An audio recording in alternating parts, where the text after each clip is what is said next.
Hey there, guys. I saw you guys talking about that 12-volt battery that's $35 on eBay or wherever you were buying it from. And I purchased one of those things in 2012, actually 2011. And I decided to take it apart because it was so cheap. And inside what you get is essentially 6 lithium polymer cells. And they're put in a parallel series. So these are set in a parallel, and of course, in order to get the voltage you want, you have to put them in a series. But essentially, they're 3.7 volts, 8.6 watt hour. So in order to get your watt hour, your watts, you multiply your volts times your amps. So in this case, what we have for each cell, we're going to do 8.6 divided by 3.7, which is going to give us 2.32 amp hour per cell. And we have 2 of them, so of course we just simply multiply that and we get 4.64 amp hour for the whole battery itself. At tops 12.6 volts and dead 9 volts. I don't think it's such a great idea to run your recorder as low as 9 volts because 11.1 volts is nominal for lithium polymer batteries, and when you start to drop, you're going to drop pretty quickly, and their devices weren't really created to really work happily below 12 volts. If you have Lectros UCR 411As, they're going to start screaming at you at 10 volts, which is 1 volt above dead. So a 3-cell lithium system like this isn't exactly ideal. You need a 4-cell, which is what MP1 batteries are. Those are 4-cell lithium ions. I use 4-cell lithium polymers, which I have one right here. Sorry it's all tilted, but anyway, I have this one right here. It's a 6 amp hour battery. It's a 4-cell. That's why they call it a 4S, which is right. No, it's not going to list it, but it's 14.8 volts nominal. This will get me my recorder and all of my labs through probably 8 hours for the day, but I carry 3 in my case just in case. You never know what happens.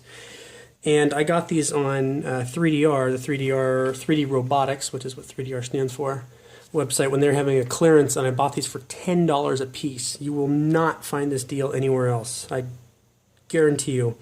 $10 is an absolute steal, and it's probably below what they even paid for it.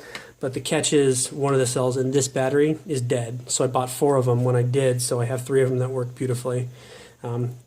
They work, they're cheap cells, that's for sure, but they work pretty well for what I'm doing. I'm not drawing any major amounts of power. And they weigh similar to what an MP1 does, and an MP1 is 4.5 amp hour, and this is 6 amp hour. By the way, if you ever want to know the difference between milliamp hour and amp hour and why one says 6,000 versus 6, is when you want to get rid of the milli in the milliamp hour, you just delete 3 numbers. So in this case we have 6 amp hour, and that's pretty much exactly what you're looking at, 6 amp hour. The same thing with megahertz, kilohertz, gigahertz, all that shit. Just think, do a little bit of mental processing there. It's not difficult. But anyway, back to these little things here. There is no way you're ever going to see anything in this size give you 15 amp hour like that one said, 15,000 milliamp hour for those of you who still haven't caught on. I mean, this is at best a 4.6 amp hour battery, but if they're bad quality, what happens with these lithium batteries is they start to puff. So you see this one has a bit of, it's not exactly perfectly flat, and you can see, some of the coating start to move around. The batteries are starting to puff up, and that's 2 signs. The first sign is if you're using these sort of batteries in model planes, helicopters, or multi-rotors, you're going to be drawing a lot of current from them. So every time after you use them, they're going to puff up just a little bit, but then they usually go down. But if they puff up a lot, that means you're drawing too much power. So for example, we have a 35C draw. If we multiply 35 times 6, 35C times 6 amp hour, then what we're going to get is a 210 amp draw limit on this battery. So you always multiply that number, your C rating, times your amp hour. So if this is 550 milliamp hour, that would be 0.5 amp hour, for example. But anyway, that's how you calculate C ratings. Now these don't give us a C rating, but if we're looking at the contacts here, we can see the tabs are quite small. They're not designed to take a lot of power. Now, obviously, in our case, we're not really going to worry about that because we're not drawing more than 1 or 2 amps, even with a fully loaded, 788 and 8 electrodes. We're just not pulling that sort of current. We don't need it. Maybe 3 amps, 4 amps tops, which in that case, this battery would last you 1 hour, or excuse me, 1.5 hours. But that's if you're running 8 electrodes, a 788, and you've got a whole bunch of other stuff. That's really the top end of what we're looking at for battery powered in our realm. A lot of you guys are just wanting to power your Zoom for the whole day, and that's totally acceptable. I cannot entirely condone using this battery right here. I don't know enough about the cells. They're very small. They're kind of hidden. The people who make them to begin with are lying through their teeth about what they are. In China, apparently 14, I believe it is an unlucky number. So they will actually skew their results to tell you something else. So if you buy a 4-cell lithium battery from China, it's 14.8 volts nominal. They're not going to tell you that. They'll tell you some other weird number. I don't know what it is. If anyone is from China, has more info on that, feel free to fill that in. Perfect example of what puffing looks like. Sorry for the background noise, cat and dog. This battery, I've never used it. I bought it, 5 years ago, and I've never used it. And this is the kind of puffing that we're looking at here. I just took it apart to look at it. But on the contrary, again, I'm fairly impressed that this battery right here doesn't have any puffing at all. It's pretty good. So that says, it doesn't really say anything, to be honest with you. Both of these cells are puffed and both of these cells are not. So they were all double stick together, so you have to take into account that when you pull the tape away from them, you're going to separate some of the vacuum sealing, and that will create an arbitrary puffing look. But these are also not perfectly flat, which in my experience says that there's something kind of going on inside. They become unstable, and if the battery becomes unstable, it can or will explode on you during charging or high discharge cycles. High discharge cycles not really an issue for us to worry about.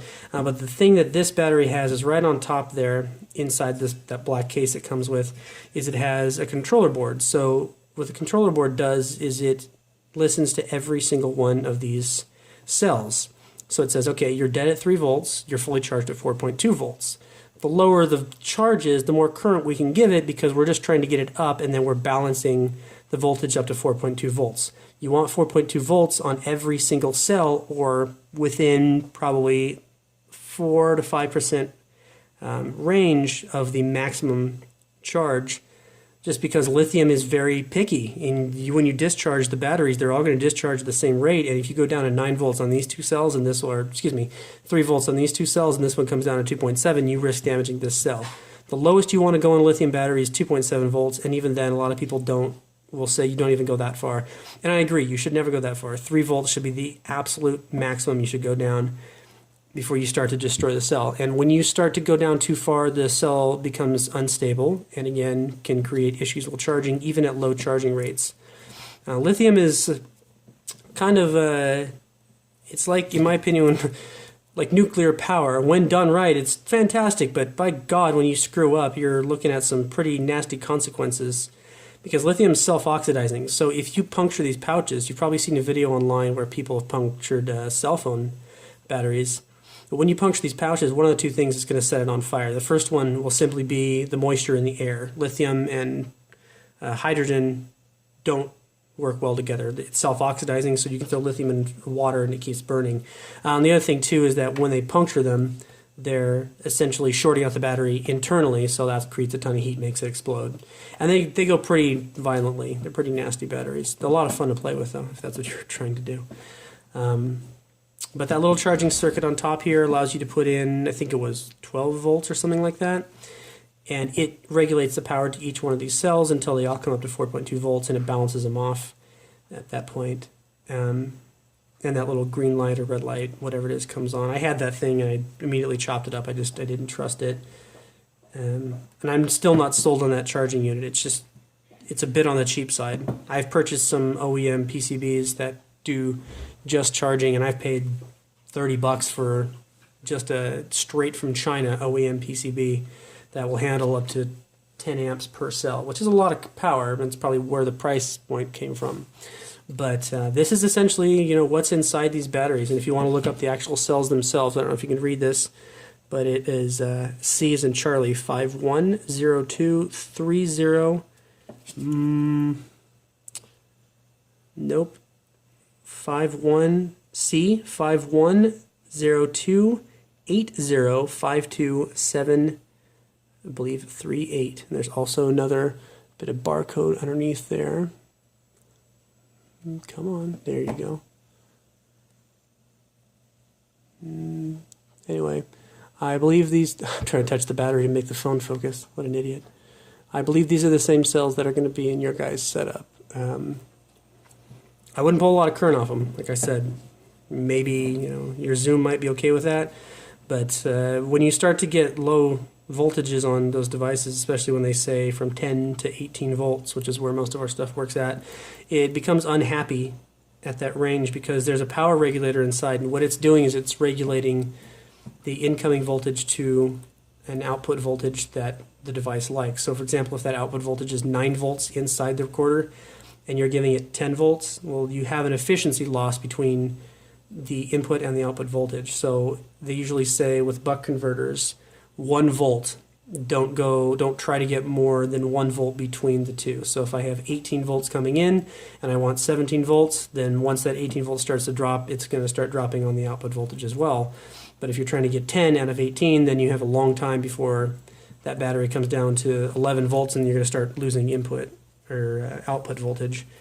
It's just an efficiency thing. It's just how the way buck converters work. So anyway, when you start to go below those voltages, like if you start at 12 volts, then you're already kind of taxing the device. And I noticed on my DR680 that if I gave it too low voltage every now and then, it might act a little weird, like going below the 12 volt threshold, kind of like into 11 or 10.5. Started kind of do a little bit of pulsing with the capacitors on the boom, which was not good, obviously. So anyway, that's what's inside these batteries. Sorry it's sideways, but what's holding my phone is sideways, so I kind of have to look up and do that. There you go, now it's normal. So anyway, that's 35 bucks. Head on over to 3dr.com and just check out their sales and see if they have any of these on sale. I mean, the battery itself, it's got some weight to it. You know, let's hear that again. Anyway, it has some weight to it. It probably weighs 2 pounds, but for $10, I put both of them in my pack and then I just switch the battery out and never go back to my case the rest of the day. So anyway, guys, I hope that helps you out.